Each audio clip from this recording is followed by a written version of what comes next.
Hello viewers, welcome to my channel online classes. और आज हम इस चैप्टर का 6 पार्ट स्टार्ट कर रहे हैं और इसके मैंने 5 पार्ट पहले से ही बना रखे हैं। अगर आपको उनमें से कोई भी पार्ट देखना है तो सबका लिंक आपको डिस्क्रिप्शन बॉक्स में दे दिया गया है, वहाँ से आप देख सकते हैं। तो बिना टाइम वेस्ट किए आज की वीडियो स्टार्ट करते हैं।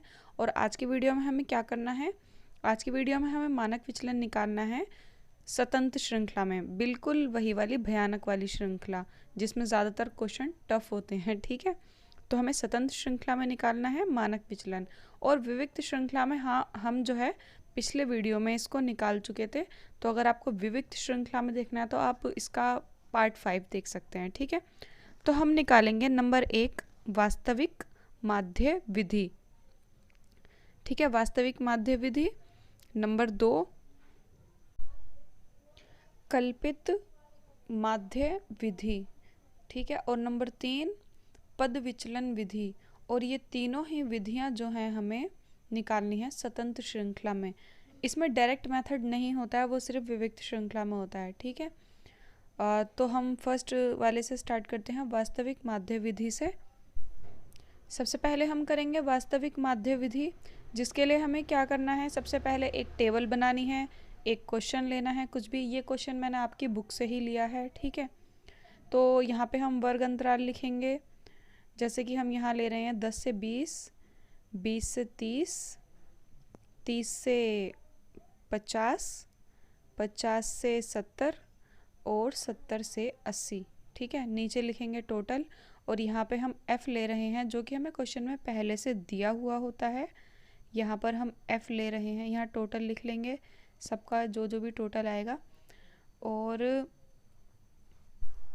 यहाँ पे हमने ये f ले लिया और f का टोटल है 40। ठीक है, अब हमें क्या निकालना है और कैसे निकालना है वो तो हम देखेंगे क्वेश्चन के हिसाब से। तो हमारी फर्स्ट विधि जो है क्या है, वास्तविक माध्य विधि। माध्य विधि है तो सबसे पहले हमें इसका माध्य निकालना होगा। ठीक है, क्या निकालना होगा, माध्य। और माध्य जो है ऐसी श्रृंखला में, जो ऐसी श्रृंखला होती है स्वतंत्र श्रृंखला 10 से 20, 20 से 30, ऐसी वाली श्रृंखला में जो माध्य का फॉर्मूला होता है वो ये होता है, सिग्मा एफ एम अपॉन में सिग्मा एफ। ठीक है, तो यहाँ पे हमें क्या क्या चाहिए, एफ एम चाहिए और एफ चाहिए, जिसमें से एफ हमें पहले से दिया हुआ है, एम हमारे पास नहीं है। एम होता है मध्य बिंदु, जिसको हम मिड पॉइंट कहते हैं, वो हम निकाल लेंगे। मिड पॉइंट मैंने आपको पहले भी बहुत बार बताया हुआ है, दोनों को प्लस करेंगे। ठीक है, उच्च सीमा प्लस वर्ग की निम्न सीमा और प्लस उच्च सीमा दोनों को प्लस करेंगे और 2 से डिवाइड करेंगे। तो 10 और 20 हो गए 30, 30/2 कितना आएगा, ये काट के 15 आएगा। ठीक है, तो 15 लिख देंगे। और ऐसे ही बाकी सबको भी करेंगे। 20 और 30 हो जाएंगे 50, 50 का आधा 25, 50 और 30 कितने हो जाएंगे, 50, 60, 70, 80 हो जाएंगे और 80 का आधा 40। ऐसे ही इनको भी प्लस कर लेंगे, हाफ कर देंगे और इनको भी। ठीक है, तो ये 75 आएगा। अब हमारा m निकल चुका है। अब बस क्या करना है, हमें माध्य निकालने के लिए क्या करना है, फॉर्मूले में लगा देंगे। अभी हमें एफ एम और निकालना है, क्योंकि फॉर्मूले में हमें सिग्मा एफ एम निकालना है। एफ एम मतलब एफ और एम की गुणा, तो एफ और एम की गुणा हम करते जा रहे हैं। ठीक है, यहाँ पे f और m की गुणा हम कर रहे हैं, जैसे 8 की और 60 की। ठीक है, 3 की 75 की करेंगे तो 225। अब हमें ये सिग्मा में चाहिए, मतलब इस पूरे का जोड़ चाहिए, तो सबका टोटल कर लेते हैं। टोटल आएगा 1620। ठीक है, अब हमारा माध्य निकल जाएगा। तो एफ एम मतलब इसका जो जोड़ आया है वो 1620 है और अपोन में एफ हमारा 40 है, 40 लिखेंगे। 0 से 0 कट गई और 4 से 162 अगर हम काटेंगे तो 40.5 आएगा। ठीक है, ये हमारा माध्य निकला है अभी सिर्फ। अभी हमें क्या निकालना है, मानक विचलन निकालना है। मानक विचलन का निशान लगाएंगे और फॉर्मूला लिखेंगे। मानक विचलन का फॉर्मूला क्या होता है, फर्स्ट वाली विधि में कौन सी विधि कर रहे हैं हम, वास्तविक माध्य विधि। तो वास्तविक माध्य विधि में फॉर्मूला ये होता है, sigma f d square upon में एन। और एन मतलब जो है वो एफ का जोड़ ही होता है। ठीक है, स्वतंत्र श्रृंखला में एन का मतलब एफ का जोड़ ही होता है, जबकि विविक्त श्रृंखला में प्रेक्षणों की संख्या होती है। ठीक है, तो हमें यहाँ पर डी स्क्वायर जब हमें निकालना है तो पहले हमें डी निकालना पड़ेगा। और डी इज इक्वल टू क्या होता है, डी इज इक्वल टू यहाँ पर होता है एम माइनस माध्य। ठीक है, माध्य मतलब m की वैल्यू में से हमें माध्य घटाना है। ये पूरा हमारा m है और ये हमारा माध्य है 40.5। तो m में से हम माध्य घटाते जाएंगे। जैसे यहाँ पे 15 हमारा m है और ये है 40.5, तो 15 में से हम 40.5 घटाएंगे तो कितना आएगा, 40 बड़ा है ना, तो माइनस का साइन आएगा। तो यहाँ ये हमारा आएगा 25.5, ठीक है, वो भी माइनस का, क्योंकि 40 बड़ा है तो माइनस का साइन लगेगा और उसका साइन माइनस का है, तो ये हमारा आएगा 25.5। बस ऐसे ही हमें सारे निकाल लेने हैं। 25 में से हम फिर से घटाएंगे, क्या घटाएंगे, माध्य। माध्य कितना है, 40.5। 25 में से 40.5 गए, कितने बचे बताइए,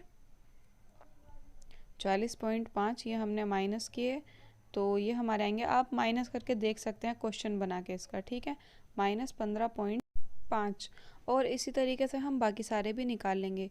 ये माइनस का 0.5 आएगा और ये प्लस का 19.5 और ये भी प्लस का 34.5। यहाँ पे प्लस माइनस लगाने ज़रूरी हैं, ठीक है। अब हमें क्या चाहिए, हमें एफ डी का स्क्वायर चाहिए।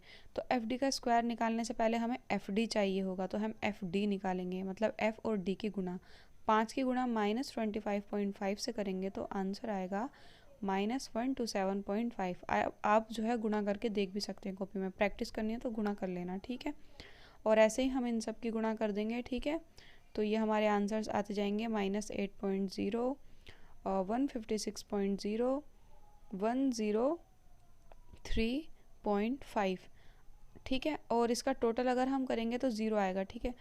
प्लस वालों को एक साथ लिखेंगे, माइनस वालों को एक साथ लिखेंगे और जब टोटल करेंगे तो 0 आएगा। अब हमें क्या चाहिए, एफ डी स्क्वायर। अब देखिए हम एफ डी की गुणा दोबारा डी के साथ करेंगे तो एफ डी स्क्वायर हो जाएगा। कैसे, मैं आपको अभी देखो ऊपर समझाती हूँ। ये एफ है और ये डी है, अगर इसकी गुणा हम डी से करेंगे तो एफ का तो एफ रहेगा और डी दो बार है तो डी का स्क्वायर हो जाएगा, मतलब एफ डी स्क्वायर। इसलिए हमें एफ डी की गुणा वापस डी से करनी है ताकि ये एफ डी स्क्वायर हो जाए। तो -25.5 की गुणा जो है हम -127.5 से करेंगे तो हमारा आंसर बहुत ही लंबा आएगा, 3251.25, ठीक है। ऐसे ही इन दोनों की गुणा भी करेंगे तो 1922.00। पॉइंट के बाद 00 लगाने ज़रूरी नहीं है, पर मैं इसलिए लगा रही हूँ क्योंकि सारे पॉइंट वाले इन सबको जोड़ने में जो है ना आसानी हो जाएगी, ठीक है। तो यहाँ पे हम ये सारे आंसर मैं लिख रही हूँ और फिर यहाँ पे सबका टोटल कर लेंगे। सबका टोटल जो है ये आ रहा है, ठीक है, 1179.00। और पॉइंट के बाद 0 लगाने ज़्यादा ज़रूरी नहीं है। अब हमारे पास एफ डी स्क्वायर भी है सिग्मा में, तो हम लिख लेंगे, ठीक है। पॉइंट के बाद 0 मैंने लगाए नहीं है। और अपॉन में क्या है, एन। एन मैंने अभी आपको बताया था क्या होता है, एफ़ का जोड़ होता है, तो 40 लिख लेंगे, 0 से 0 कट जाएगी और 4 से अगर 1179 को हम काटेंगे तो आंसर जो है 17.16 जो है आएगा, ठीक है। इसको सॉल्व कर लेंगे और रूट को खोल लेंगे तो हमारा आंसर ये आएगा 17.6, ठीक है। इसके बाद जो है अब हम करेंगे कल्पित माध्य विधि। कल्पित मतलब कल्पना से, तो यहाँ पे जो हमें माध्य लेना होता है वो अपनी कल्पना से लेना होता है, मतलब अपनी मर्जी से हम कोई भी यहाँ पे माध्य ले लेते हैं। पहले तो सबसे पहले हम टेबल बनाएंगे, वर्ग अंतराल लिखेंगे। तो यहाँ पे जो हमने सेम लेना है जो हमने अभी पिछले क्वेश्चन में लिया है, ठीक है। ज़्यादा कैलकुलेशन करने में फिर मुश्किल नहीं होगी, नहीं तो वीडियो बहुत ज़्यादा लंबा हो जाता है, ठीक है। टोटल कर लेंगे, एफ़ यहाँ पर हम लिख लेंगे वापस वही पूरा टोटल 40, और एम भी यहाँ पर निकाल लेंगे क्योंकि ये वाली जो श्रृंखला होती है इसमें हमें एम की बहुत ज़्यादा ज़रूरत होती है। एम भी हमने वैसे ही निकाला जैसे कि हमने पिछले वीडियो में निकाला था। यहाँ पे एक चीज़ अलग है, पहले हम फॉर्मूला देख लेते हैं कि फॉर्मूला क्या होता है कल्पित माध्य विधि में। तो फॉर्मूला ये होता है sigma f d square upon में n minus sigma f d upon में एन का होल स्क्वायर, ठीक है। ये होता है फॉर्मूला, मतलब यहाँ पे भी हमें डी की ज़रूरत पड़ेगी, लेकिन यहाँ पे अलग क्या है, यहाँ पे अलग सिर्फ ये है, और यहाँ एफ हमें पहले से दिया हुआ है, डी हमें निकालना है और एन भी हमें दिया हुआ है। एन क्या होती है, जो एफ का जो जोड़ होता है वही एन होता है, ठीक है। तो ये सब तो हमें दिया हुआ है, तो पहले हम डी निकाल लेते हैं। डी इज इक्वल टू यहाँ पे होता है एम माइनस माध्य। अब माध्य को यहाँ पे हम ए इसलिए लिख रहे हैं क्योंकि ये हमारा कल्पित माध्य होता है, कल्पित माध्य को हम ए से दिखाते हैं, ठीक है।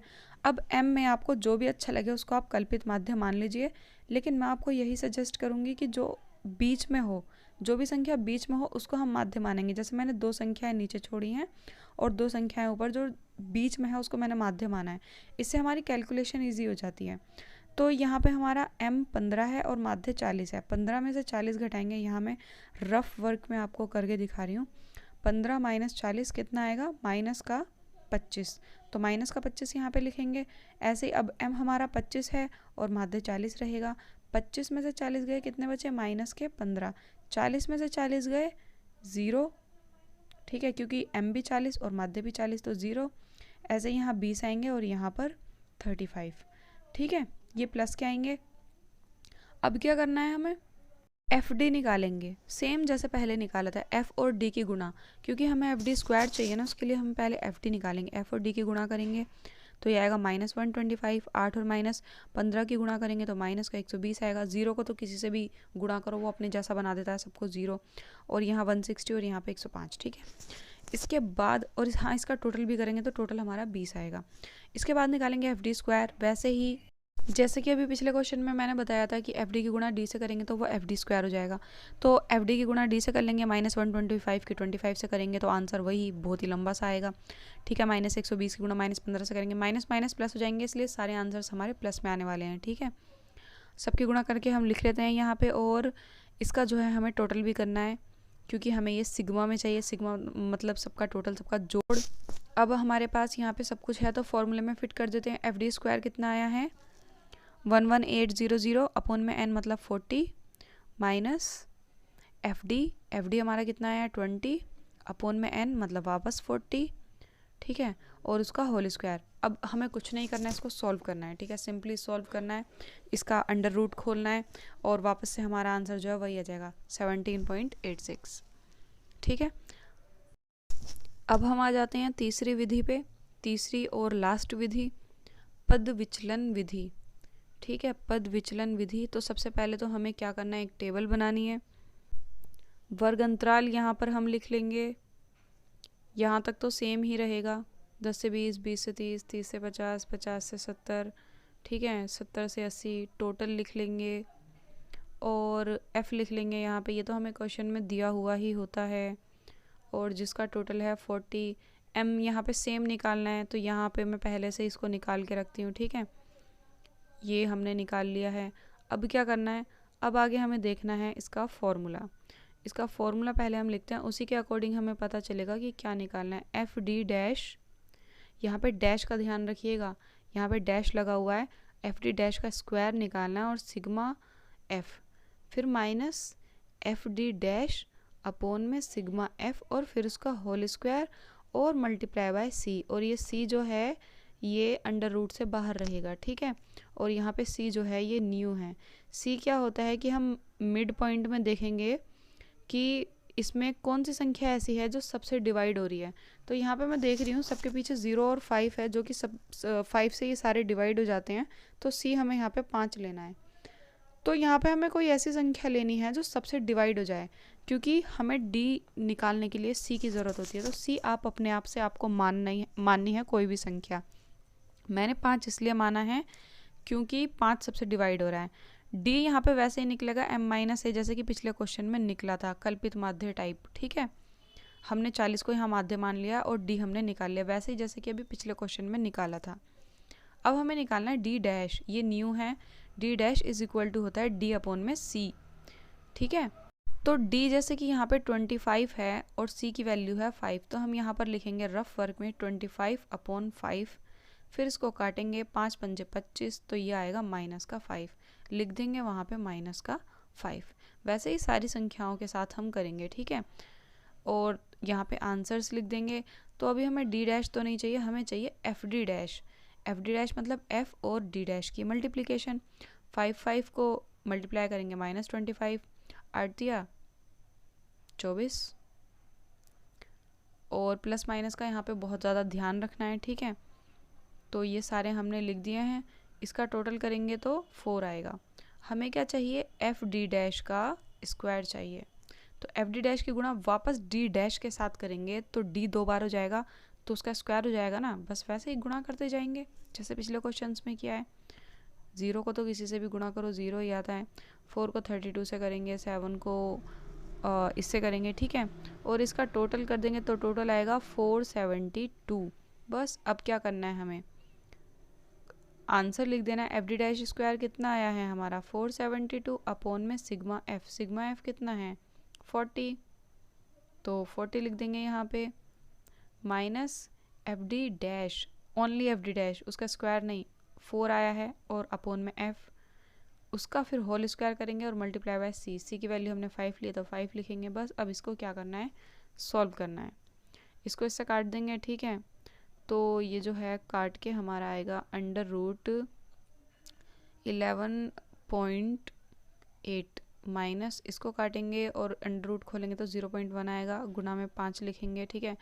5 से इसको गुना करेंगे तो आएगा 11.79 और मल्टीप्लाई बाय 5, ठीक है। अभी 5 से गुणा नहीं किया, मतलब इसको सॉल्व करेंगे तो वापस से वही आएगा 17.168। मैं फालतू में टाइम वेस्ट क्यों करूं।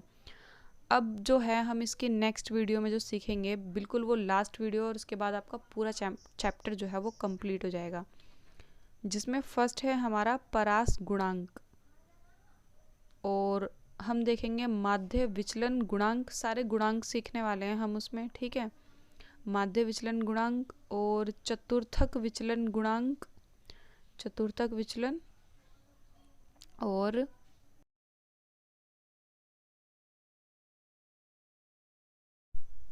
लॉरेंज वक्र, ठीक है। ये सारे हम नेक्स्ट वीडियो में देखेंगे और नेक्स्ट वीडियो भी जल्दी अपलोड हो जाएगी। अगर सच में आपको समझाने से क्वेश्चन समझ में आए हैं और आपको इस वीडियो को देख के कोई फ़ायदा हुआ है अपनी स्टडी में, तो वीडियो को लाइक ज़रूर करें, फ्रेंड्स के साथ शेयर करें। मिलते हैं नेक्स्ट वीडियो में, बाय गाइस।